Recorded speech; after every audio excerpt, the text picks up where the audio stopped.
Hello everyone. Welcome to Confessions Jury, where Reddit's AITAH stories go on trial. Make sure to listen carefully and express your verdict in the comments section below.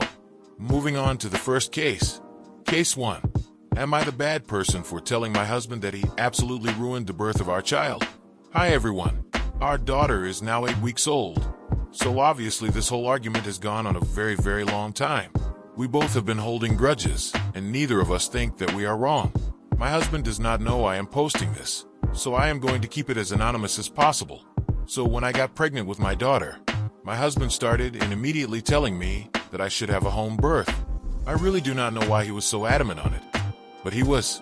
At first, I brushed him off and told him I would think about it because I was only 6 weeks pregnant, and the birth seemed so far off. Of course, it came quickly. And my husband would literally speak over me at doctor's appointments when my doctor would ask if I had a birth plan.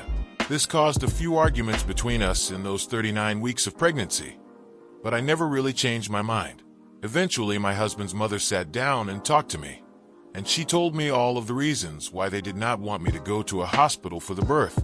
I expressed my concerns about, safety of the baby and myself. But just like my husband, she brushed me off.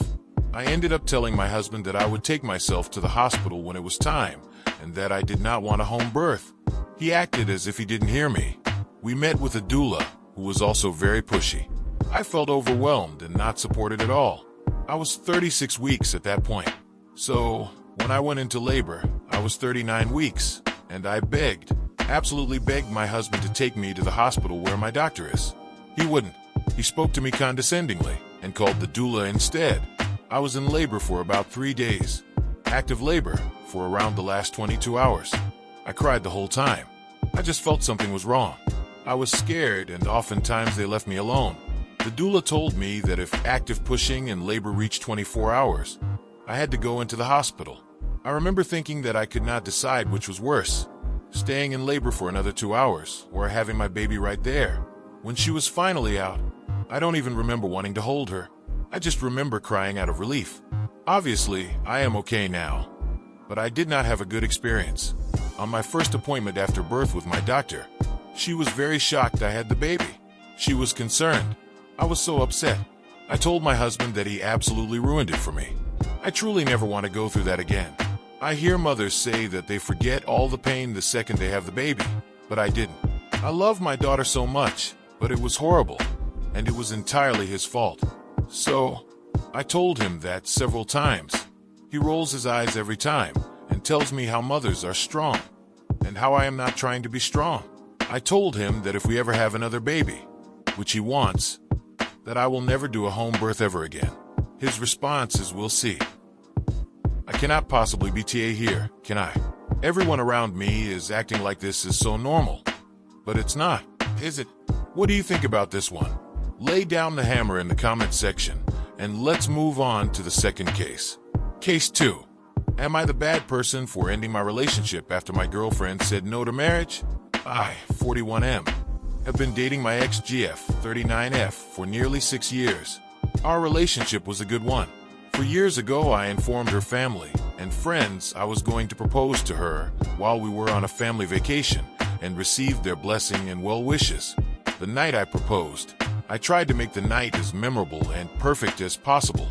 I asked her after a nice dinner surrounded by the family, and she said no, not yet anyways.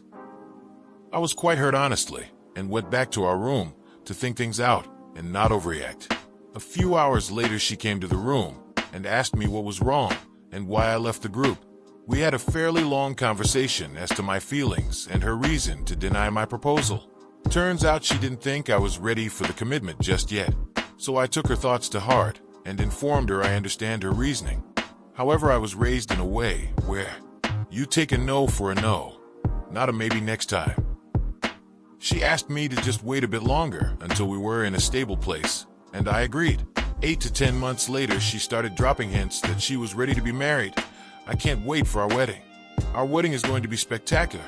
I am so looking forward to my dad walking me down the aisle, etc. A little over a year since my first proposal, I decided to propose again. This time just us together after a wonderful date night. When I opened the ring box, She got really quiet and once again said no, not yet, maybe a little more down the line. After this second refusal, I fell out of love with her. It sounds cold, but it was the truth. When we got back home, I slept in our guest bedroom and spent the rest of the night thinking of our relationship.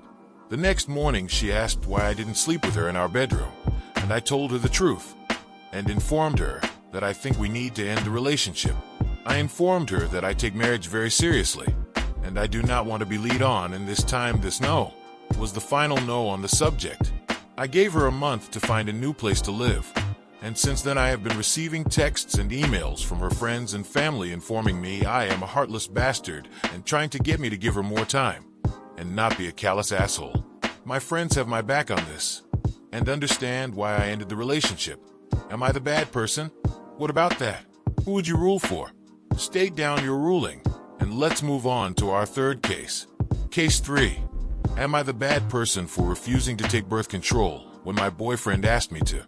My 19F boyfriend, 20M, and I were having a great day together, when all of a sudden he brings up a topic that I thought was already addressed the first time we went over it. My boyfriend asked me my thoughts on birth control 2 months after we started dating. I explained to him that birth control was not something I wanted to do for myself. I was not willing to experience the side effects nor pay for something that I found useless to my body. I've had my fair share of the vertical hula hoop several times and have not once slipped up in terms of protection and safety. So we're hanging out, and then he brings up a topic about how he wants to go to the doctor to get a yearly checkup for himself.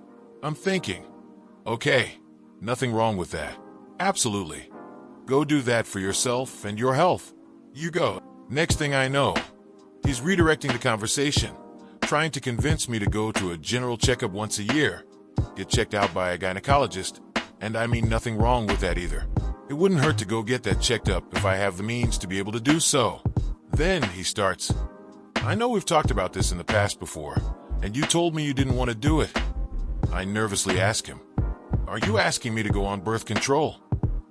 This spirals into an argument of him saying although he knows he doesn't control what I do, he feels he should have a voice in me taking birth control. The reason he wants me to go on birth control is because his family is full of women who are the best of what they do in terms of gynecology and women's reproductive health. And he wants to avoid an abortion at all costs because it could potentially reduce my fertility rates in the future. A little freaky to hear, but I've accepted that family's priority for him. So this is pretty normal to me.